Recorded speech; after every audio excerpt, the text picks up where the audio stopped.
Саламатсыздар ма? Менің тәтті үй каналымның қонақтары. Біз бүгін сіздермен пирожки жасайтын боламыз. Мен бірінші қазір қамырымды дайындап алам. Илеп, ол үшін маған жылы су 350 грамм, 4 жұмыртқа қажет. Мен жұмыртқаларымды жуып алдым алдын ала.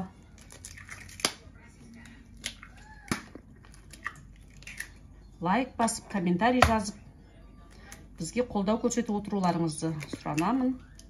Видеомызды соңына дейін қарап, қоңыраушаны басып алыңыздар.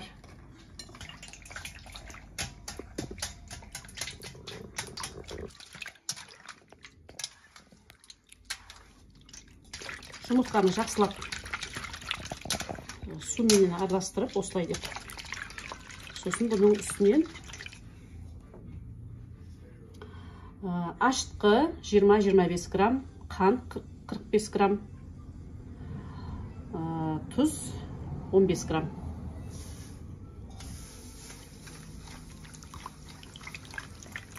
Толық нұсқасын астына қалдырамын. Шатасып қалуым да мүмкін. Сондықтан нұсқадан қарап аларсыздар. Енді 150 грамм маргарин қосамыз.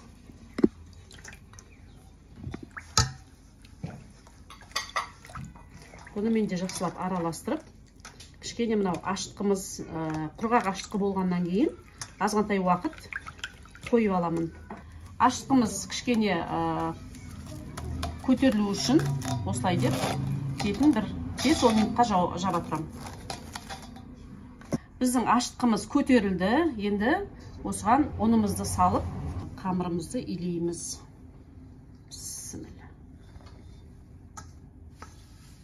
Жобамен 1 килограммдай ұн кетеді. Қатты қамыр илемейміз. Жұмсақтау болады қамырымыз.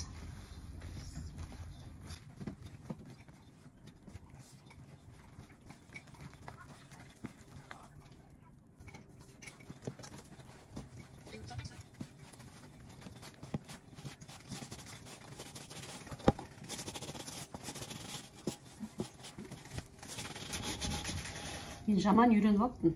Тамақ істесем тек кадрға жасағым келетін. Звезданулась, да? Менің қамырым дайын болды. Азғантай сұйық май құйып, осылай деп, енді бетін жауып қоямын. Сұйық маймен илеп алдым бір рет. Енді осыны көтерілгенше қойып қоямын. Енді қамырымыздың бетін жауып, жылы жерге қойып қоямыз. Қамырым көтерілгенше ішіне салатын салмасын дайындап қуырып аламын. Мен бүгін пирожкиді капустамен жасайтын болам. Қазақша орам жапырақ деймі? Орам жапырақпен және оған сәбіз қосатын болам. Немерелерімнің қалауы пирожкиді капустамен жасайықшы деген. Ол үшін мен сәбізді күштен осылай деп өткізіп алам. Және де маған жуа керек. Жуаны да осылай деп уақтап тұрап аламын.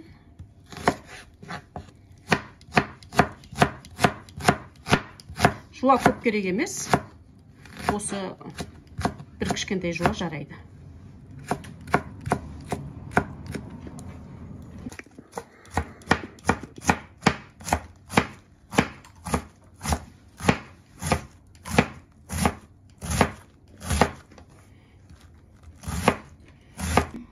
Енді турап дайындап қойған салмамызды қуырамыз. Мен ол үшін аздап май құйып алдым. Майдың көп қажеті жоқ.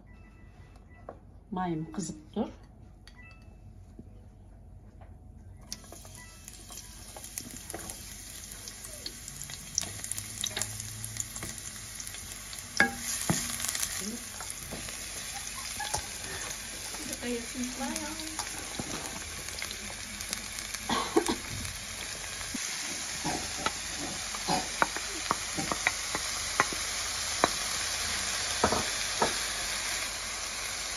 Tuzumuzu salып alamız. Karaburuş. Tuzumuz ve bұрышымызды салып, жақсылап араластырып, жақсылап қуырып аламыз.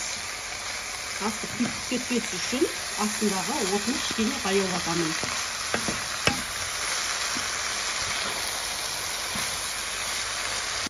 Біздің қамырымыз әдемі болып көтерілді. Енді осыны бір рет осылай деп қайтарып қоямыз. Сонда біздің пирожкилеріміздің қамыры деген үлпілдеген, жұп-жұмсақ, әдемі болып шығады. Осылай деп бір илеп алып, қайтадан көтеруге қойып қоямыз.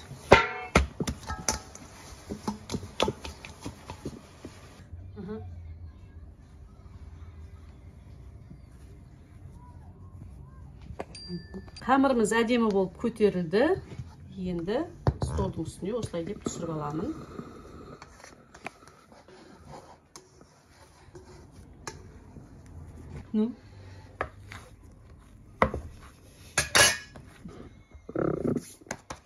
Енді осылай деп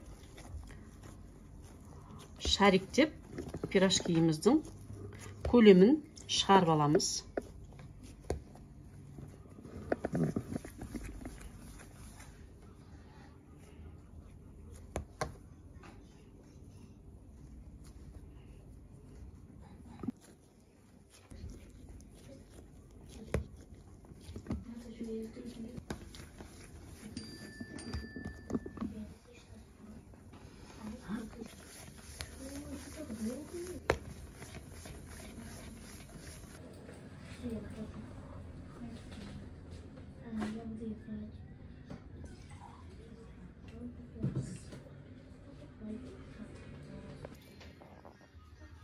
Менің салмам осындай болды.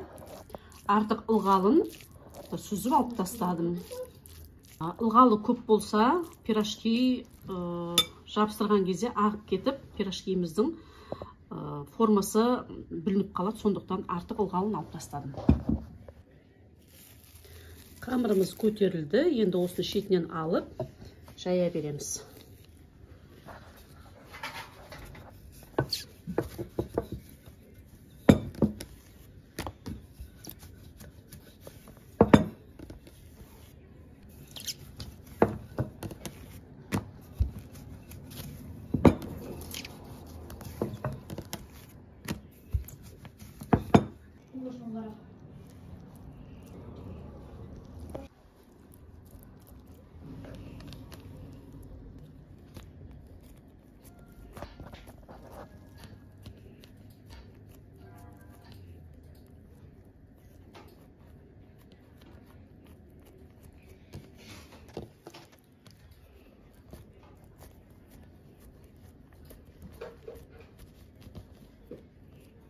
Қамырымыз ашылып кетпес үшін жақсылап жабыстырып аласыздар.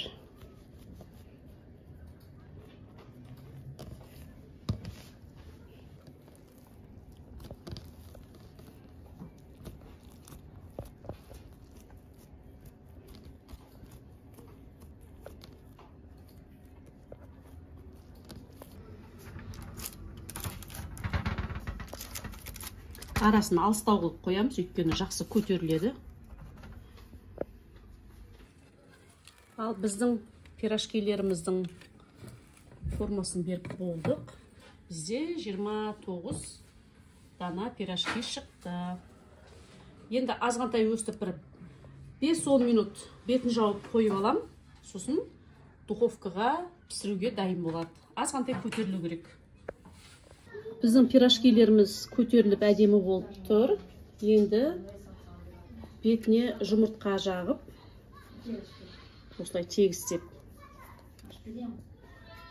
Духовкамыз қызып тұр, сол духовкамызға саламыз. Духовкамыз қызып тұр, 200 градуста 10-12 минут пісіріп аламыз.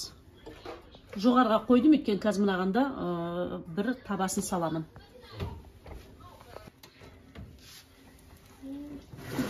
Біздің бірінші салғанымыз пісіп дайын болды.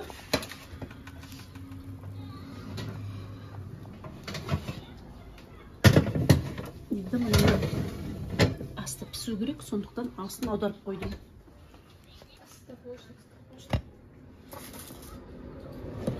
Вау, қандай иісі керемет болып тұр.